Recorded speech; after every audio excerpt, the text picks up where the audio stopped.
နဲ့မှတ်ကောင်းတကူလာပြည့်နေမှာတကူလာပြည့်နေမတိုင်ရင်မောင်းချင်းနဲ့လက်ခတ်ထားတယ်ဤတိုင်းပြည်ရှိရှင်ဘုရင်ကြီးသားတော်အိမ်ရှိဥပရာဇာသည်မကြာခင်မင်းလျောင်မင်းလျာအဖြစ်ဘုရင်အဖြစ်ထီနန်တက်မည်ဖြစ်သောကြောင့်ဘုရင်အတွက်မိဖုရားတစ်ပါးကိုရွေးချယ်မည်ဖြစ်သည်မိဖုရားဖြစ်လို့သူအမျိုးသမီးတိုင်းသည်အသက်18နှစ်ပြည့်ပြီးအပျော်စင်စစ်ဖြစ်ရမည်အိမ်ရှိကိုတော်လေးအစီအမံကိုလာရောက်၍တကူလာပြည့်နေတွင်ယူနိုင်သည်အဲ့ဒီနေ့လေရောက်ကော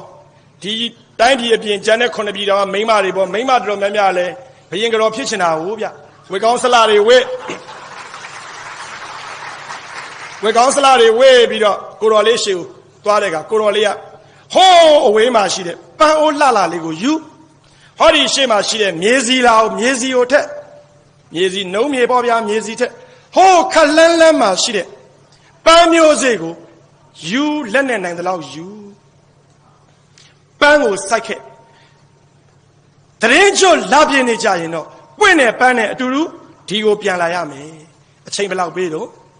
တကူလာပြရတရင်ကျွတ်လာပြဆိုတော့6လပေးထားတာ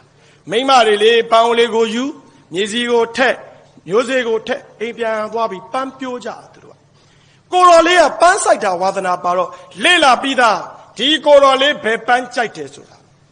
သိတဲ့အတိုင်းပဲအဲ့ဒီမှာရှိတဲ့ဥယျာဉ်ဆောင်နေရလဲ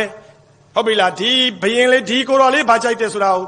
လှုပ်ထားပြီးသားအပေးယူလှုပ်ပြီးပြောထားပြီးသားအကုန်စိုက်ကြတာဒါနဲ့တရင်ကျော်လာပြင်းနေလဲရအောင်ကောခုနကစရင်အတိုင်းမင်းကလေးတွေကပန်းအိုးလေးတွေကိုဘာလုပ်ပြီးတော့ရွက်ပြီးပန်းလေးတွေပွင့်လို့လာကြတာအဲ့ဒါကိုတော်သူ့ကိုယ်တိုင်မှတ်တမ်းတင်တာတယောက်ချင်းမှတ်တမ်းတင်တယ်ပန်းတွေကလှလိုက်တာဘယင်ကြီးကလည်းသူ့သားဘာလုပ်နေလဲပေါ့အဲ့ဒီလိုမှတ်တမ်းတင်နေရင်းနဲ့မိမပေါင်းကလည်း5-6တောင်းလောက်တော့ရှိမှာပေါ့အဲ့ဒီတည်းမှာထူးထူးဆန်းဆန်းမိမငယ်လေးကတော့ငိုပြီးတော့ပန်းအိုးလေးကိုဂရစ်ကိုခြီပြီးလာတာအပင်မပေါက်တဲ့ပန်းအိုးရဲ့မြေကြီးရဲ့ပါတယ်အပင်မပါဘူးကိုတော်လေးရှေ့ရောက်တော့ငိုပြီးလျှောက်ထားတယ်မှန်လားပါကိုတော်လေးအင်းရှိကိုတော်လေးကျမလည်းကျွန်တော်မျိုးမှလည်းပြိုးတာပဲစိုက်တာပဲဘယ်လိုမှအပင်မဖြစ်တာကျွန်တော်မျိုးမှတတ်ရှင်လဲတတ်ပါထားရင်လည်းနေရမှာပါကဲမှတ်တမ်းပေးပြန်ဒီလောက်မိမအများကြီးထဲမှာဒီမျိုးသမီးတယောက်ပဲအပင်မပေါက်တာပြန်ညဒါနဲ့တစောင်းမောင်းလှပြင်းနေမှာနန်းသိမ့်ပွဲချင်းပါမှာ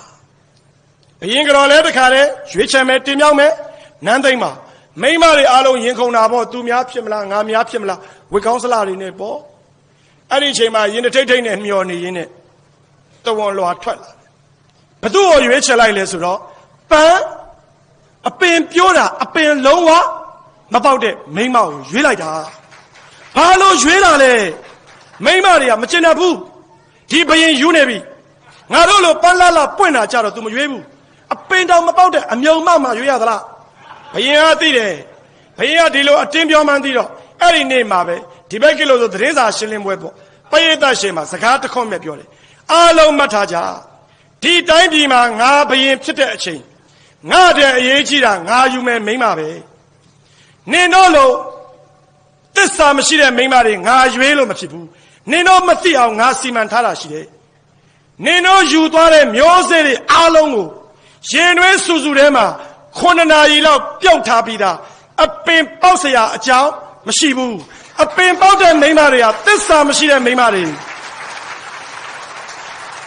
အဲ့ဒီလိုသစ္စာမရှိတဲ့မိန်းမတွေကိုသာဘယင်ကြော်မိဖုရားနေရာမှာတင်မြောက်လိုက်လို့ကတော့တိုင်းပြည်ကြီးပြတ်သွားမှာပေါ့တဲ့